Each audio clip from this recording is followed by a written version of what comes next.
Halo, assalamualaikum teman-teman semua, penikmat kisah-kisah misteri, mitos, fenomena mistis, dan urban legend dimanapun Anda berada. Jumpa lagi bersama kami dari Fenomena Tanpa Jasad. Sebelum lanjut untuk mendengarkan kisah ini, jangan lupa untuk tekan tombol subscribe dan nyalakan juga tanda loncengnya, agar teman-teman selalu dapetin notifikasi, update kisah, serta pengalaman menyeramkan terbaru dari kami. Baiklah teman-teman, tanpa berbasa-basi lagi, di kesempatan kali ini saya akan membagikan sebuah kisah tragis dan menyeramkan yang dialami oleh sepasang suami istri. Kisah ini bermula saat mereka masing-masing memutuskan untuk menikah setelah sekian lama saling mengenal baik. Pribadi masing-masing dari mereka bernama Apri dan Yani. Awalnya mereka berdua ini menjalani kehidupan yang sangat bahagia. Tidak ada satupun yang kurang dalam hidup mereka. Mulai dari masing-masing mereka yang menyandang pekerjaan tetap, sampai kehidupan ekonomi mereka yang bisa dikatakan mapan saat itu. Apri merupakan seorang peternak sapi, sedangkan istrinya Yani merupakan salah seorang pedagang beras dan bahan pokok lainnya di pasar. Mereka berdua hidup rumah tangga di sebuah desa, tepatnya di Jawa Tengah. Kisah ini terjadi sekitar tahun 90-an. Tak semulus perjalanan karir mereka berdua, ada sebuah perasaan yang mengganjal di antara mereka, yaitu keinginan akan datangnya buah hati yang mereka idamkan belum juga terpenuhi. Beberapa kali mereka mencoba mendatangi tabib herbal atau ke pengobatan alternatif lainnya untuk sekedar berkonsultasi atau memeriksakan kesuburan pada diri mereka masing-masing. Namun sama sekali tidak ditemukan masalah serius pada kesehatan reproduksi mereka. Dengan pikiran yang positif, mereka berdua masih tetap bersabar menunggu kabar baik suatu hari nanti. 3 tahun sudah lamanya mereka menunggu kelahiran jabang bayi yang mereka idamkan, tapi belum juga mendapatkan hasil yang baik. Dari berbagai macam terapi, pengobatan medis, sampai pengobatan tradisional pun telah mereka jalani. Mas, aku heran, kok rasanya kita susah sekali mendapatkan momongan? Tidak seperti layaknya suami istri yang lain. Mereka baru saja menikah, langsung mendapatkan momongan.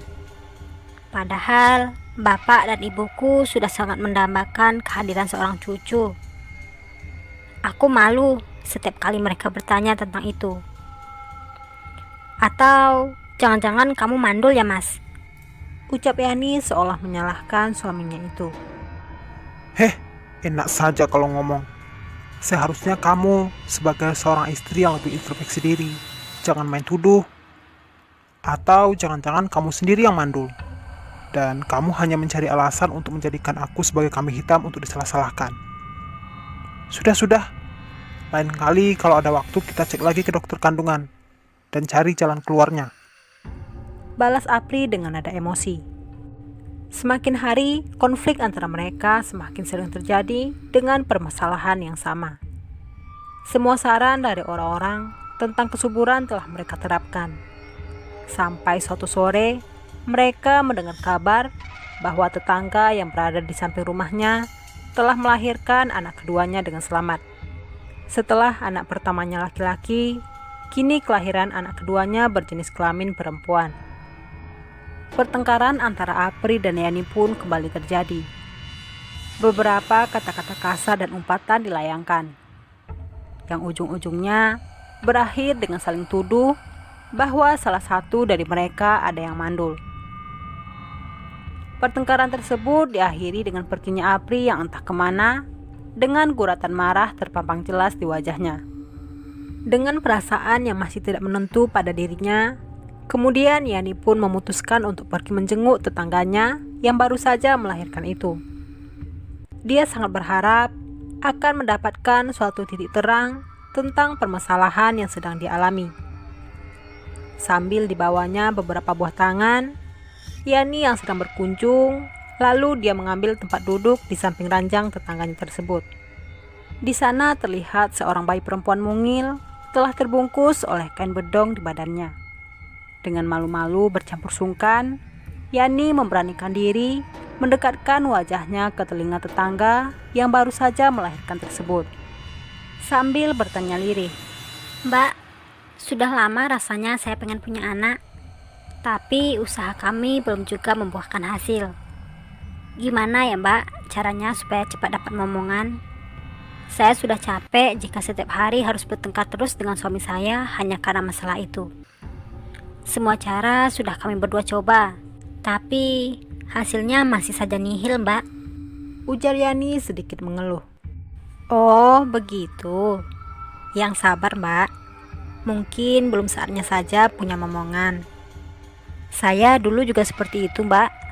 Malah saya dan suami pernah berpikiran untuk mengadopsi seorang anak. Sampai seseorang memberitahu saya bahwa di kampung sebelah ada seorang dukun beranak yang sudah tersohor. Saya akan tuliskan alamatnya jika Mbak Yani mau, Jawab tetangganya itu menawarkan. Wah, terima kasih banyak sudah merepotkan Mbak. Kalau begitu saya maulah. Saya pasti akan ke sana. Sahut Yani dengan girang.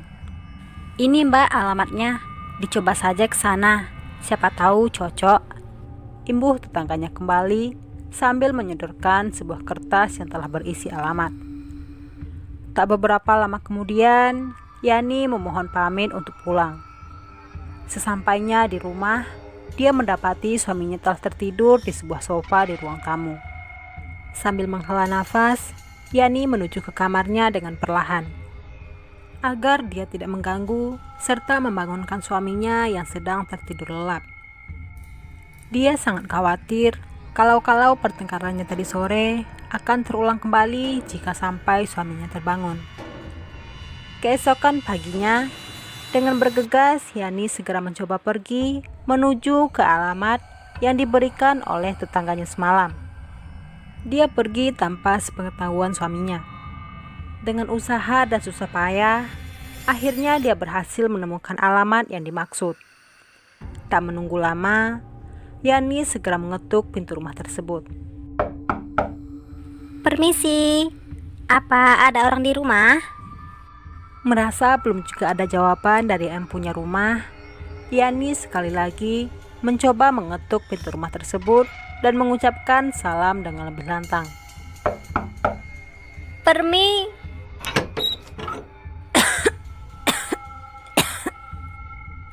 Permisi Nek, saya mendapat alamat rumah nenek dari salah seorang tetangga saya. Ucap Yani dengan sedikit canggung.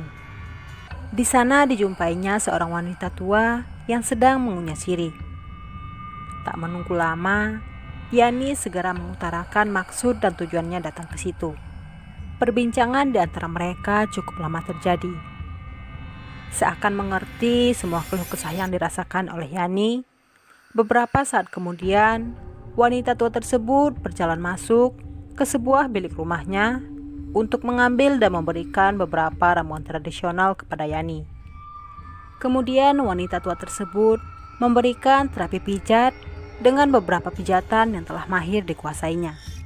Setelah selesai terapi dan cukup lama mengobrol, kemudian Yani izin pamit untuk pulang. Dia mengkonsumsi ramuan tradisional tersebut secara teratur sesuai saran dari dukun beranak itu. Seminggu, 2 minggu, sebulan, 2 bulan. Dan benar saja, usahanya tidak mengkhianati hasil. Yani dinyatakan hamil saat itu. Dia sangat senang bukan kepalang ketika mendengar kabar kehamilannya. Dia tak sabar ingin segera membagikan kabar bahagia tersebut kepada Apri, sang suami. Tak berselang lama, yang ditunggu akhirnya pun tiba. Lalu, dia segera memberitahu kabar baik itu. Seakan tidak percaya, sang suami sangat senang bukan kepalang ketika mendengar kabar tersebut. Mimpi yang selama ini mereka idamkan sekarang akan menjadi kenyataan. Setelah hari itu, Yani dimanja oleh sang suami. Semua kebutuhan dan permintaannya selalu diistimewakan. Bahkan sebelum dia memintanya. betapa bahagianya kehidupan mereka saat itu. Selayaknya seperti hubungan suami istri yang sangat mereka idam-idamkan selama ini. Tetapi kebahagiaan yang mereka jalani tidak berlangsung lama. Di usia kandungannya yang ketiga bulan, Yani mengalami keguguran. Semua yang dia impikan harus terpaksa kandas di tengah jalan. Apri merasa sangat terpukul dengan keadaan itu. Dia yang dulunya seorang pekerja keras, kini mulai bermalas-malasan. Tak jarang, semenjak kejadian itu, Yani lebih sering menjumpai suaminya pulang dalam keadaan sedang mabuk berat. Sekali lagi pertengkaran di antara mereka berdua kembali terjadi. Apri menyalahkan istrinya sebagai penyebab semua masalah dan kesialan yang selama ini mereka alami. Berbagai cacian dan sumpah serapah sering dia lontarkan kepada istrinya itu. Yani yang merasa sangat bersalah hanya bisa terdiam sesenggukan sembari menahan tangis. Tak selang berapa lama, karena sudah tidak tahan dengan semua tuduhan yang dilontarkan oleh suaminya itu, Yani kembali mendatangi dukun beranak yang pernah dia datangi sebelumnya. Dengan perasaan yang sedih dan bercampur aduk, berkali-kali dia mencoba mengetuk pintu rumah bambu itu. Namun, tak seorang pun yang menjawab, apalagi membukanya. Yani yang semakin kalut dan emosi, menangis sejadi-jadinya.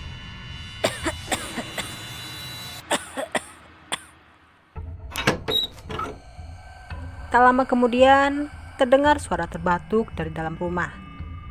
Tampak wanita tua tersebut baru bangun dari tidurnya dan segera membukakan pintu rumahnya. Ada apa lagi, Dok? Kok kamu datang ke sini lagi? Bukankah sudah kuberi ramuan untuk menyuburkan kandunganmu? Apa belum juga ada hasil? Ucap wanita tua itu sambil mulutnya terus mengunyah sirih. Yani segera masuk dan langsung memeluk tubuh wanita tua tersebut. Lalu, Yani pun segera mengadukan semua keluh kesah yang sedang dia hadapi. Tampak wanita tua tersebut mengangguk sembari mulutnya terus mengunyah sirih. Baiklah, Dok. Aku mengerti. Tunggulah di sini sebentar dan tenangkan dirimu dulu. Aku akan mengambilkan sesuatu untukmu. Ucap wanita tua tersebut sambil melangkah perlahan ke dalam dapurnya untuk mengambil sesuatu. Ini ambillah ramuan yang sudah kuraci dan juga sudah kurapalkan mantra khusus untuk mengembalikan kondisi tubuhmu, sekaligus mendapatkan apa yang kamu inginkan. Tampak sebuah kendi dari tanah liat, dia sodorkan dengan tangan kanannya. Dan ini tempelkanlah pada permukaan perutmu. Tapi satu hal yang harus kamu patuhi. Bagaimanapun keadaan anakmu kelak, harus kamu dan suamimu menerimanya dengan ikhlas. Jangan sekali-sekali kamu mengingkari yang sudah menjadi kesanggupanmu. Jika itu terjadi, sebuah malapetaka akan menimpamu saat itu juga. Ujar wanita tua tersebut sambil tangan kirinya memberikan 2 lembar daun sirih hijau. Baik, Nek. Saya sanggup. Asal saya bisa mendapatkan momongan secepatnya dan keluarga saya kembali tentram. Sahut Yani sambil mengangguk dan mengerti. Dengan telaten Yani melaksanakan semua saran dan syarat yang diberikan oleh dukun beranak tersebut. Setelah 6 bulan berlalu, kemudian Yani kembali dinyatakan positif hamil. Dengan perasaan yang gembira, dia segera membagikan kabar itu ke suaminya. Akan tetapi untuk kali ini, ternyata sama sekali tidak sesuai harapan yang dia bayangkan sebelumnya. Di sini suaminya Apri hanya terkesan cuek dan seperti sudah tidak peduli lagi dengan dirinya dan bayi yang telah dia kandung. Bulan demi bulan pun telah berlalu. Kini usia kandungan Yani sudah semakin tua dan menginjak 9 bulan. Tepatnya setelah maghrib, Yani melahirkan dengan selamat dibantu dengan persalinan bidan. Namun alangkah terkejutnya Yani saat itu ketika bayi yang dilahirkan tak sesuai dengan bayi normal. Bayinya dalam keadaan kembar siam, yaitu dengan 2 kepala tapi masih dalam satu badan. kulitnya hitam seperti bersisik, dan kedua bibir anaknya dalam keadaan sumbing.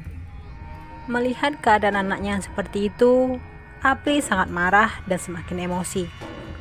Hinaan dan sumpah serapah terus dilontarkan kepada istrinya.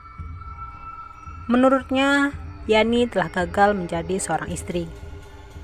Baginya, Yani sudah tidak berguna lagi.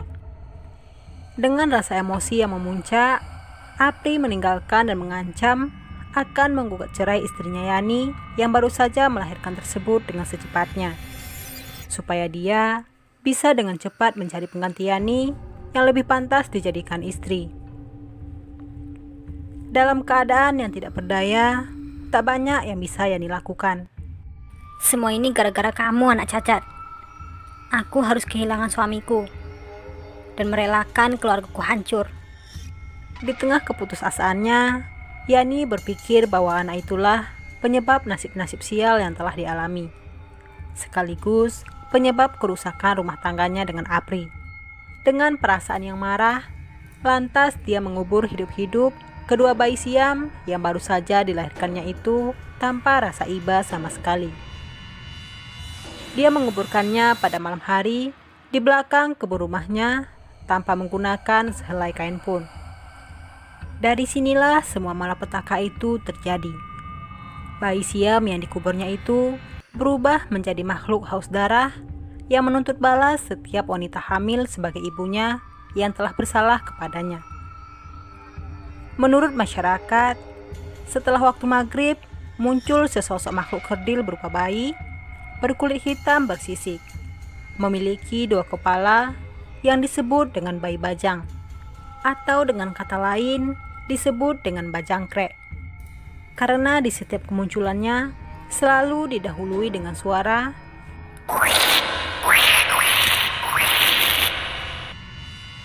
suaranya terdengar parau dan sangat mengerikan.